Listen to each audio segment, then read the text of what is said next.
अस्सलामु अलैकुम वरहमतुल्लाहि व बरकातुहु।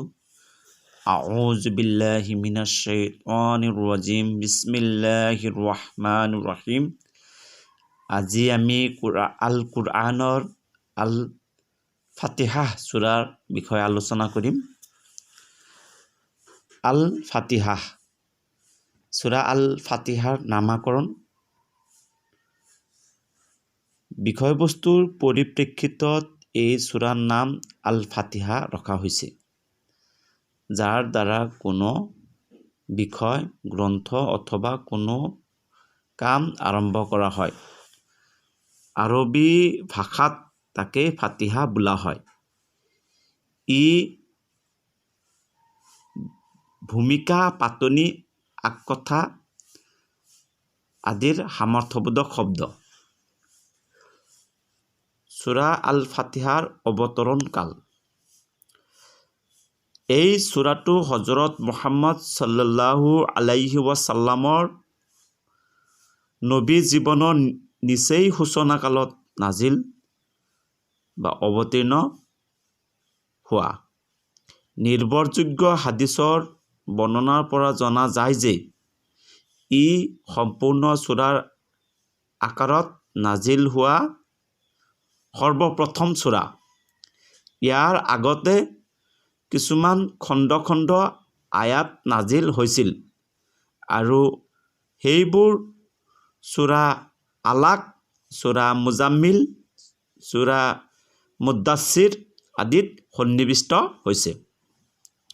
এই সূৰাৰ কি বিষয়বস্তু সম্পৰ্কে আলোচনা কৰিম। বিষয়বস্তু: সূৰা ফাতিহাৰ আচলতে এটি প্ৰাৰ্থনাহে। আল্লাহ তাআলাই পবিত্ৰ কুৰআন অধ্যয়ন কৰিবলৈ লোৱা প্ৰত্যেকজন ব্যক্তিয়ে এই প্ৰাৰ্থনা শিকাই দিছে। ইয়াক পবিত্ৰ গ্ৰন্থৰ পাতনিতে স্থান দিয়াৰ উদ্দেশ্য হৈছে এই কথাৰ শিক্ষা দিয়া যে এই মহান গ্ৰন্থৰ দ্বাৰা উপকৃত হ'বলৈ হ'লে সৰ্বপ্ৰথমে আল্লাহৰ ওচৰত প্ৰাৰ্থনা কৰিব লাগে। প্ৰকৃততে মানুহৰ অন্তৰত যিটো বস্তুৰ বাবে আকাংক্ষা বা অভিপ্ৰায় উদয় হয়, তেওঁ সেই বস্তুটোহে বিচাৰে, আৰু তেওঁ প্ৰাৰ্থনাও ঠিক তেতিয়াই কৰে যেতিয়া তেওঁ নিঃসন্দেহে জানিব আৰু অনুভৱ কৰিব পাৰে যে তেওঁ যাৰ ওচৰত প্ৰাৰ্থনা কৰিছে উক্ত বস্তুটো তেওঁৰেই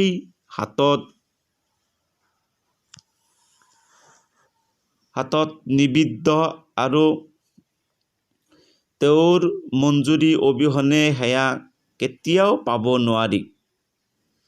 গতিকে পবিত্ৰ কুৰআনৰ পাতনিত এই প্ৰাৰ্থনাটো ৰাখি মানুহক যেন এই বুলি শিক্ষা দিয়া হৈছে যে তেওঁলোকে ইয়াক শুদ্ধ পথ অনুসন্ধান কৰাৰ উদ্দেশ্যে পঢ়িব।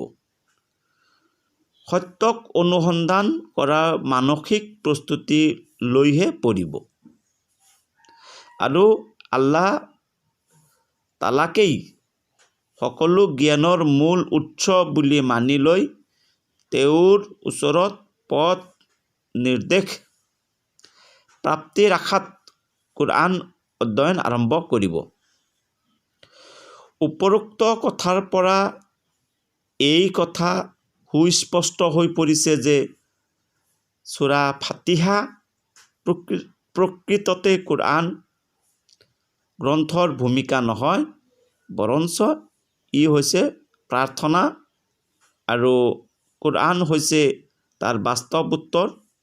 প্ৰকৃততে সূৰা ফাতিহা মানুহৰ এটা প্ৰাৰ্থনা বিশেষ আৰু মূল কুৰআন শ্বৰীফ আল্লাহৰ তৰফৰ পৰা তাৰ জবাব। মানুহে এই বুলি প্ৰাৰ্থনা কৰিছে, হে আল্লাহ, আমাৰ প্ৰতিপালক আমাক সত্য পথ দেখুওৱা। উত্তৰত আল্লাহ তাআলাই পবিত্ৰ কোৰআন সম্পূৰ্ণৰূপে মানুহৰ সন্মুখত উপস্থাপন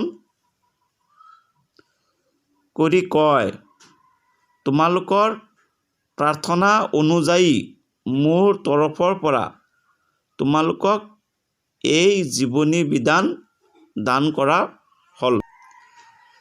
সূৰা আল ফাতিহা মদিনাত অৱতীৰ্ণ।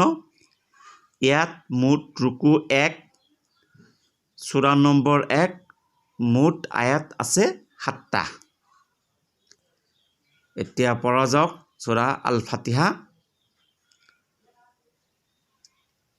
সূৰা আল ফাতিহা। বিস্মিল্লাহিৰ ৰহমানিৰ ৰহিম। পৰম কৰুণাময় পৰম দয়ালু আল্লাহৰ নামত। আলহামদুলিল্লাহি ৰাব্বিল আলামিন। প্ৰশংসা কেৱল বিশ্ব ব্ৰহ্মাণ্ডৰ প্ৰতিপালক ৰব আল্লাহৰ বাবে। আৰ ৰহমানিৰ ৰহিম, যিজন পৰম কৰুণাময় পৰম দয়ালু।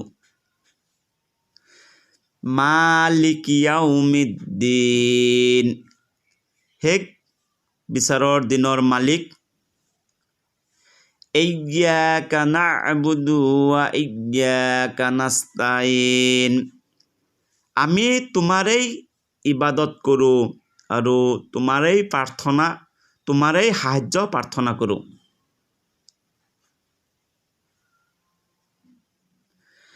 ইহদিনাছ সিৰাতাল মুস্তাকিম, আমাক সৰল পথ প্ৰদৰ্শন কৰা।